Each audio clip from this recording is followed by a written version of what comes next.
What's going on, you guys? We're back for another recap of The Gifted. Okay, season 1, episode 4, Exit Strategy. Clearly, I like how they're coming with all these titles with X in it, and even somebody had a comment, because I watched the show on Hulu to catch up. Somebody had a comment saying, are all of the titles of the episodes going to have X in it? Well, yes, it makes sense, doesn't it? Because it's based on the X-Men. Hello. I mean, it's not that serious, but... So clearly this episode, Exit Strategy, is about coming up with a way to rescue Lorna and Reed from Sentinel Services. Lots of things happen in this episode, lots of developments, but I'm going to try and focus more on more important parts. I want to make this as brief as I possibly can. It's hard to do with like a 45-minute show, but it is what it is. I'm going to try to do my best. So it starts 2 years ago at a mutant relocation facility in Georgia. Okay, there's John and another mutant. His name is Pulse. Gus is his real name. Pulse, he's able to create EMPs. Like pretty much he's able to shut things down. That includes, all electronics and devices and stuff. And don't be interrupting my recap. I swear to God. Anyway, and he can even shut down other mutants' powers, which is something that we actually learn later on in the episode, but I'm going to mention it now, okay? So they're trying to get some mutants out of the relocation, relocation facility, and but the plan kind of goes awry, and they hear gunfire, and the alarm goes off, and it just doesn't go as planned.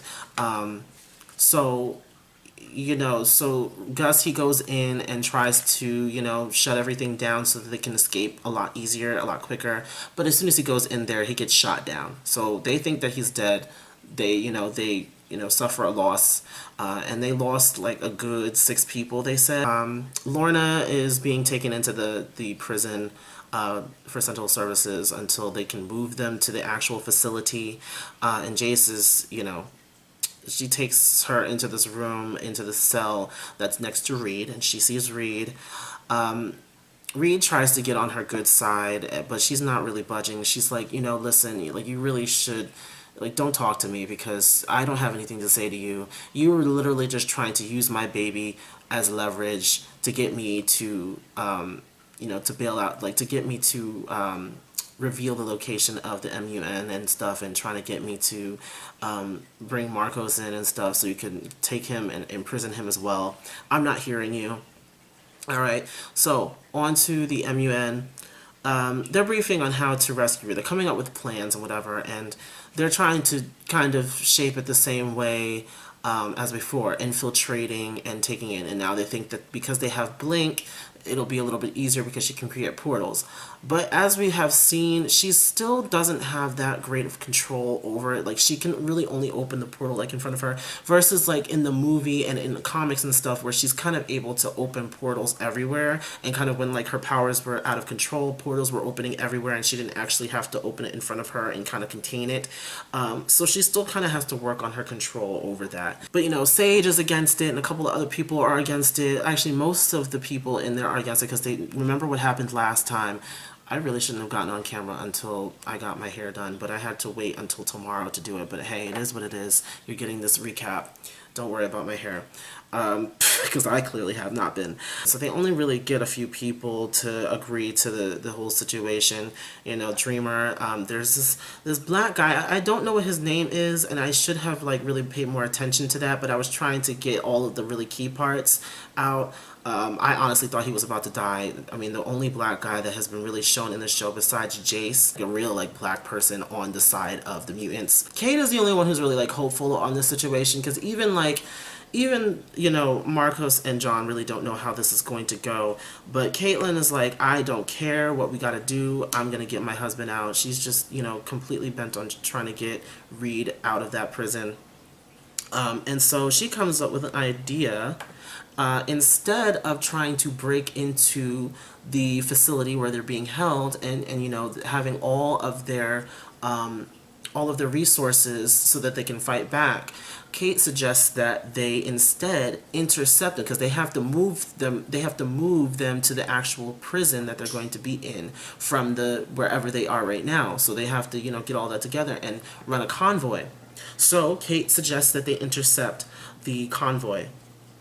Um, but the thing is, they have to know the route. They don't know when or where they're actually going to be going in order to get to the facility. And so in order to intercept them, they have to figure out where the route is and when it is.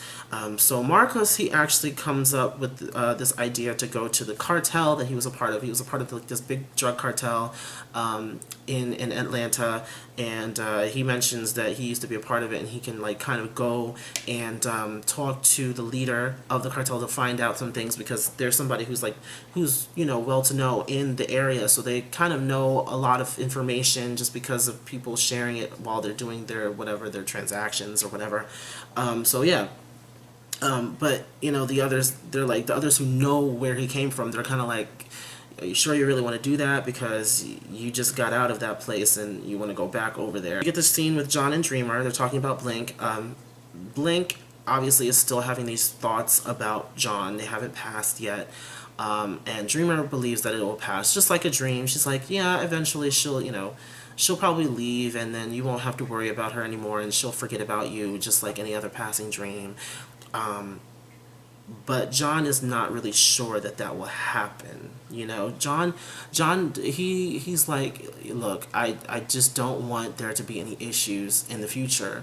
What if Blink decides that she wants to stay? And if she's still thinking about me in this kind of a way, it's going to be a problem, one. And two, you went up there and you did this stuff on your own without asking for her permission to put those memories into her. And, she's like, even if she did say no, even if she didn't agree to it, I probably still would have done it, because I wasn't trying to have you put in danger. I wasn't trying to lose you. So we still see that Dreamer still has like the deep feelings. Obviously, she still has the deep feelings for John. But she kind of still has to put them aside, but she doesn't. You can tell that she really wants to continue the relationship. You can tell, like, even the way that they still interact with one another. When he was like trying to plan things out one night, she comes up behind him and she's like, rubbing his shoulders and stuff, and she's still very affectionate towards him. So we're seeing all of this stuff still unfold between the two of them. I really want to see what happens once Blink starts to actually catch real feelings after being like, after having these thoughts pushed through her continuously every day. Marcus goes to the club where the drug cartel is, and they take him in. They all know about his powers, because that's the reason why he left anyways, though. They all know about his powers. And then he sees his ex, Carmen. I love that club that they were in. It reminds me, because like we're going to this club, like I said before in my other videos, like I'm going to this Halloween themed party at this club down in New York, and it's supposed to also be like a Latino kind of situation. I'm ready for it. I'm ready for it, and it got me pumped up, because when I heard that music, I started dancing. I'm like, yes, get it. But anyway, stay on topic. And apparently the ex, Carmen, she was the daughter of the leader of the drug cartel, but we find out that she's the new leader. Her father retired and put her in charge. Kind of shady, kind of, whatever. She also knows about Lorna, because apparently, he started having feelings for Lorna while he was still a part of the cartel. So she knows about Lorna. And she's still bitter. You can tell she's still a little bit bitter over that. And he's like, I need to know about this convoy. Do you know anything about it? She's like, well, in order to help you, I'm going to need something from you. Basically, that's what she's saying. Marcus actually agrees to help them for the info, because he doesn't care what he has to do as long as he get Lorna out. I mean, that's true love. And of course, he's not only thinking about Lorna, but also about their unborn child, that I hope is not going to turn out to be crazy as hell because of all of the trauma that Miss Lorna has been going through since the very first episode, where she got tased and stuff. I mean, I'm just like, she was pregnant then when she got tased, and when she's been kicked around and stuff. I'm just like, dag, this poor child. This child's probably like, what the hell is going on? Like, Mom, what is going on? I really, I feel really bad for this child, because I hope that there's not going to be something incredibly wrong with the child when it's born. I mean, God forbid it doesn't see the light of day, because, honestly, all this trauma that her body is going through has a really, really bad effect on the child. And, you've had women who get punched in the stomach once and lose their children. She's literally been kicked, punched, tased. I'm just like, damn. Uh, like, is she even getting the nourishment that she needs for this child? Like the child, like I feel this baby is probably not getting any nourishment because she's probably not holding down like a lot of food. She's probably not eating that much. I mean, I don't know what's going on. I just feel really bad for this child because I mean, if anything, the worst case scenario, the child's going to end up like Legion with multiple personalities and a crazy jacked up power that causes crap. But anyway, moving on. They find out now how the convoy, like where it's going to be and the route and everything. But they find that either they can't just go in there and just break the bus apart and stuff. They have to stop the bus in a way that there's no casualties. So like busting out the tires or whatever. And they don't know if Marcos can actually do that. Lauren comes up with the idea to go to Andy. And she's asking Andy like, look, do you think that you can use your power to bust the tire open or whatever? And she's like, you used it on the parking meters. She remembers how he was able to break the parking meters, but he was like, I was just aiming for one. He literally has no control over his power. We've seen that. We've seen that he has no control over his power because of the fact that like his power is mostly based on his emotions right now when he feels like anger, rage, and he can't control, it's not precise enough. It's not precise. But then Lauren comes up with the idea to use their powers together. And I was like, oh, this is such another great bonding moment. I love the scenes with those two together because it really shows how the two of them really worked well together. Her powers of kind of like compressing the air and centering around certain points can actually make his power more precise. And I was thinking about that a while ago. I was like, their powers may complement each other really well, and I hope they get to use them together at some point. And in this sense, they really do. So they focus on the lamppost, and he goes out full out with his power, and she goes and she compresses so that it'll just center around the lamppost, and then they're able to break the lamp completely. That scene was honestly really cool, and it made me think a little bit about some of the other. We really haven't seen it like that. I mean, we have, but we haven't. We've seen both sides. We've seen siblings, mutant siblings. We've seen them fight against each other, and we've also seen them work together. Something that's interesting I thought about was the Summers boys. Alex and Scott. Their powers are kind of similar, even though they draw their energy from different things. Havoc comes from cosmic radiation, and I think Scott comes from like solar radiation. But their powers kind of cancel each other out. Like they honestly can't use their powers against one another. We get the scene with Lorna and Rita. Goes back to them, and again Rita's still trying to apologize with her and trying to get them to work together so that they can possibly find a way out. But Lorna's like, okay, you're trying to get my forgiveness, but I'm not the person that you really need to be asking for the forgiveness. Okay, think about all the people whose lives you ruined and everything. And I mean, she's really laying it on him thick because there's a lot of things that we probably don't know about yet because they haven't had the flashbacks. So we need to see more of him kind of acting in his role as a prosecutor. We need to see more of that. But apparently he's been doing this for a long time, and he's ruined a lot of people's lives because of him working for the government. And against mutants and stuff. So, she lets him know. She gives him a little read right there. I'm like, okay, yeah. I mean, he needs to come to terms with it. I'm glad he's finally coming to terms with the fact that he is the bad guy, and that's one thing she said too. She's like, well, I mean, at least you finally know that you're the bad guy here, not us. That's that. Moving on. Obviously, Lauren and Andy tell John about the idea, and he likes the idea. However, Kate refuses because she doesn't want any more of her family to be put in danger, obviously. But of course, Lauren comes through again. She uses Kate's own words against her, saying, "Look, were you just all talk when you were saying like we need to, at all costs we need to, rescue them, and we got to put them above ourselves and stuff." So once again, Lauren is like the hero who comes through. So we're back with Marcos and Carmen. Okay, they go into this room and they're torturing this guy, but he's not talking. Apparently he stole some of the drugs from them, and she obviously wants to know where they are so they can get them back, because that's money.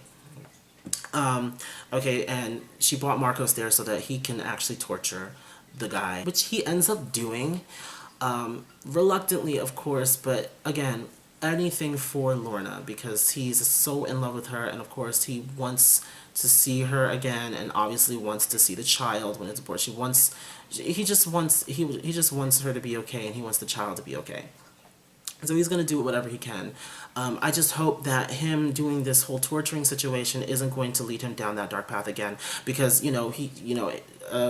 Carmen says like, look, in order for me to give you this information, you need to be at my beck and call. Every time I call you, you need to be ready to work because I'm going to use you.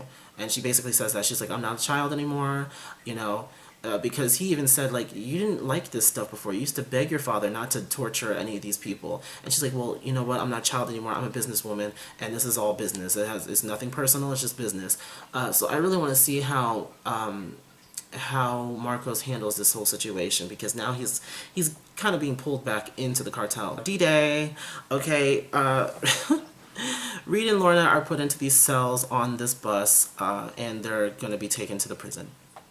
Okay, and so we're getting like multiple scenes at the site of where the convoy is supposed to be coming. Okay, Blink and John are together because obviously Blink is going to. The plan is she's going to open a portal into the bus when they stop it. Okay, and she asked John more about why he fights, and she also kind of asks about the dreams because in kind of like a in a like subliminal way, she's like, when you rescued me that night, did we like go outside or something? Because she's like trying to wonder why she's like thinking about, she's having these memories and these dreams that don't really seem like they're hers. And he, denies the fact. He's like, no, we never went back outside. And she's like, oh, okay. But then it's probably going to confuse her some more. Because she's just going to be like, why in the world is she thinking about that? I feel like she might be able to draw the conclusion on her own that Dreamer is the one who like messed with her mind. And when that happens, I really want to see what goes down. There might be a fight. Anyway. Girl, I'm just saying. So we get Marcos and Dreamer and the other guy. I, again, still really don't know his name. And he, he's telling them, look, if things go south, you guys got to get yourselves out, but I'm not leaving because I'm not leaving here without Lorna. Good. Fine. All right. Convoy is coming. All right. And they have a specific place where they're going to stop the bus so that everybody can act accordingly. However, here comes Andy again, doubting himself and having cold feet. He's like, oh my god, we didn't practice this. The bus is actually moving. And I mean, yeah, they should have definitely practiced on some moving targets to make it even better. But, that whole doubting himself thing is causing his powers not to actually work. So then Lauren, she goes in. She's like, you know what? And then Caitlin's like trying to like calm him down and stuff. And, and Lauren's like, no, stop babying him, okay? And she's like, you're the reason why we're even in this mess. If it wasn't for you, and she's like, the bullies were right. I'm like, Lauren, I thought she was snapping at first. I thought she snapped. I was like, Lauren, like, you were never that girl. Come on now, get it together. Like, what are you doing? And then it dawned on me, like, right before, like, she actually revealed what her plan was. I was like, okay, I see what she's using reverse psychology to try and get him angry so he can use his power. I saw what she was doing. I was like, okay, all right. Yet again, Lauren is proving herself to be a really, really big asset to this team of mutants. I mean, she's proving herself to be kind of one of the best characters in this show. And I'm just like, what is going on? How this girl, really? But anyway, so she gets him mad enough so that he activates his power. However, they are able to, break the wheel, pretty much severing the whole axle and everything. They're able to do that. However, it's too late. They waited too long, and because of the fact that he didn't act quickly enough, the bus broke down. Way later. After where it was supposed to stop, it didn't stop where it was supposed to stop. So it's in the wrong position, and everybody has to kind of find the bus. They have to they have to adjust themselves because they were all waiting for the bus to stop at this one point. But since it didn't, it's a lot further down the road. They all have to reposition themselves. So anyway, when this happens, obviously the convoy stops, Jace is paranoid as hell. And then we see the token black mutant run out. Oh god. He's like, I'm gonna go in there and, you know, because he can like kind of camouflage himself. And so he's like, oh, I'm gonna go in there and see what's going on and see what the bus is and stuff. And he goes and I'm just like, I hope this guy does not die, because I would be so pissed off if one of the only black mutants that has been shown in this show so far, first of all, is not even a main character. He's a recurring, I don't even know how recurring he is. He's a side character, okay? And he runs out there only to get his head blown off. I was really hoping that that wouldn't happen. I'm glad it didn't. But when he ran out there, I was just like, damn it. I was like, we can't catch a break, can we? I mean, they have all these other minorities on there. Great, you have, you know, an Apache and you have an Asian woman. I'm grateful for that. But like the one black person, and you're gonna kill him, but he didn't die. Great, but he does get shot a couple of times, and they go in and they save him, but not before Blink tries to pour into the bus, because they finally find where the bus is. And you notice all of these like little subtleties. Like Blink is definitely seeing John differently now, and I want to mention this just once. Blink is definitely seeing John differently now, because when he like barrels through the wall, and she's like, oh. And she's like, earlier she mentioned, she's like really, like, she's like, you probably never had any struggle. Like, you seem like the soldier type. And I'm just like,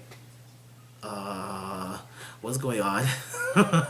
She's like being a little bit flirty with him and stuff, and then when he picks her up to the next level or whatever, she's just like, oh, she's like, oh. I was like, what's going on, girl? She tries to pour it into the bus. They finally find where the bus is, but she tries to pour it into the bus, and she realizes that her powers are not working. There's some kind of power dampener in effect right now, and you know, John is like, there's only one thing that I know, and it's not even a what, it's a who. And they see Gus, and he's using his powers to interrupt the mutant powers in the area, okay? And this is bad, because as soon as I saw him there, I'm like, oh my god. I'm like, the guy who's invisible, like, he's gonna be revealed. And then of course they saw him and they shot at him, and I was just like, damn it. I was like, damn. So Gus is working with Sentinel Services. I don't know if he's being controlled, like his mind is being controlled or something. They have to find a way to get to him so that, you know, their powers can work again. Because without their powers, they're pretty much useless. Especially when, you know, Sentinel Services, they're all armed to the teeth. Okay. So the Struckers, they get to the car, and they see that it's being, you know, this officer is there, and he's like investigating a little bit of the car, and he's like telling everybody, oh, there's like an SUV here, there's nobody in it though, and blah blah blah. And Kate uses one of her one of her sedatives, because she was like getting together some medical supplies just in case somebody needed first aid or whatever. And she tranks the officer so that they can leave. And she's like, Lauren, just take the car and you guys get out. I don't care. Just, we'll get out somehow. And so they're able to escape. The kids get out. I'm glad that the kids got out, because they really honestly didn't need to be in this situation, but they were the key players to getting this whole thing to work. Inside the bus, okay, they're getting messages from the outside, that the officers inside are getting messages from the outside that the office, like the people are there, that mutants are attacking them. So fine, they're like, we gotta move the prisoners. So they take the collar off of Lorna, which is stupid, first of all. Because they're like, oh, well, you know, the powers aren't working right now, because, you know, they think because they have Pulse that nothing is going to work. But she fights back anyway, and I'm like, she doesn't really need her powers to fight back. But of course, they are stronger than them, and they were able to kick them down. They're trained, okay? You snuck them a little bit, but they were able to fight back and take them down. But thankful to, you know, John, he, you know, to me, he is not somebody who uses his powers, like, because his powers aren't really like projective powers. He does a lot of tracking and stuff. I don't think that his powers really involve doing much of anything else, and so he's kind of like he's like very militant, and he's able to kind of fight through the officers and get to Gus and take him down. He knocks him out, and first he tries to get him to see, like, look, we're your friends, okay? Come back to us. But he, you know, tries to use his powers against him and stuff, so he knocks him out. He sees this symbol that's tattooed to his wrist, and I want to know what kind of significance that has. I really do, because it seems like they wouldn't have shown it if it wasn't significant, and of course John sees it, and so he's probably going to do some research to try and figure out what it is. But anyway, once he's knocked out, powers are back on. Lorna, he's like, okay, so powers are back on, but everything inside of the bus is plastic. Everything metal, she says, is outside. So Reed comes up with the idea for her to use the metal screw that is in Reed's leg. That earlier on, that whole situation, I never mentioned it, but I should have, because it's significant now to the plot. I'm just a mess, guys. I'm just a mess. So anyway, she uses the screw that is in Reed's leg to get out. She uses that as like kind of like a a force to get them out of the because she can manipulate it, obviously. So she manipulates it so that they're able to get on the bus. Okay, and she goes all Magneto on their asses. Once she gets out, and even like, they're like, oh, it looks like she doesn't even need our help. She was able to get out on her own. Okay, they start shooting, and she stops all the bullets. Like I said, she goes all Magneto on their asses and shoots them back at them. I'm just like, yes. I'm like, y'all should know better. I'm like, y'all know about, if y'all know anything about Magneto, I'm like, y'all should know better than to actually shoot metal bullets. To even carry metal bullets with you, you should keep that plastic or just some tranquilizers or something. Like, it would be better if you created some plastic like bullets or something with reinforced plastic or something rather than metal. But they probably weren't thinking that she was going to ever be able to use their powers. Way to go, or underestimating once again. Okay. And so they're able to make their escape. It didn't work out exactly how they planned it, but they were able to, pick up the pieces and make their way out. Kate, I guess she picked up one of the Sentinel Services vehicles. She grabbed that SUV and sped over to them and just like, get in. And, she's finally reunited with Reed. And that was the end. Jace is pissed off once again. He's lost all the leverage that he's possibly had. We're probably going to see him turn to that scientist now because he's out of options. Like, this was his one chance to get, some information and get some more mutants in there, get some more mutants off the streets. But he can't do it now because they've escaped. So that's it. There was a lot of stuff going on, but everything was kind of centered around the escape, okay? Around the escape plan. Everything was centered around that. So, I mean, it wasn't too difficult to get through, but there were like a lot of little things going on that I really didn't mention just because it wasn't necessary. But I'm really interested to see what happens in the next episode. I really want to know because I feel like in the next episode we're going to get more of the scientist, and Jace is probably going to call him up and see about working with him and see what kind of strategy he can come up with in order to help get the mutants. And he's like completely on full alert now. He's like, any type of safe house or anything, shut it all down, find everything. I don't care what you got to do. He's just pissed off, and I'm here for it. I'm just like, that's what you get for underestimating the mutants, okay, and thinking that you can overpower them. They always pull through. I'm loving it. I'm loving this series so far. I'm actually really loving it. There's some parts, but for the most part, they always wrap it up at the end. There's always really good climaxes in the episodes so far. We're 4 episodes in, and I hope that they get renewed for a second season. I don't know if they're going to be renewed. Like, I obviously don't keep up with that sort of a thing, but I hope they get renewed for a second season because the show is actually good. The show is actually good. It touches a lot of issues, a lot of social issues, even though not too heavily with real life social issues. I mean, it mostly focuses on mutants against humans, but we can always translate that into minorities versus, the majority. So again, I love the series so far. I really hope that it gets, we get a little bit more, because it's still, it was still kind of dragging up until this point a little bit. There's like, some good scenes again, but it's still a little bit draggy in earlier scenes of each episode. So hopefully we're going to get some more of the action, some more of the really good, like, plot developing scenes. And yeah, that's all. So that was my recap of Gifted episode 4, okay? I hope everybody has a great day. It's really raining out today. I really don't know what is about to happen. It's it's raining. It's crazy. I'm not going anywhere. My brother is actually sick upstairs. He didn't go to school today, so I'm like home with him. Gonna probably take him to the clinic, get some like really good medicine in him, and try to get him back in school tomorrow. So anyway, yeah, I hope everybody has a great day. Take care.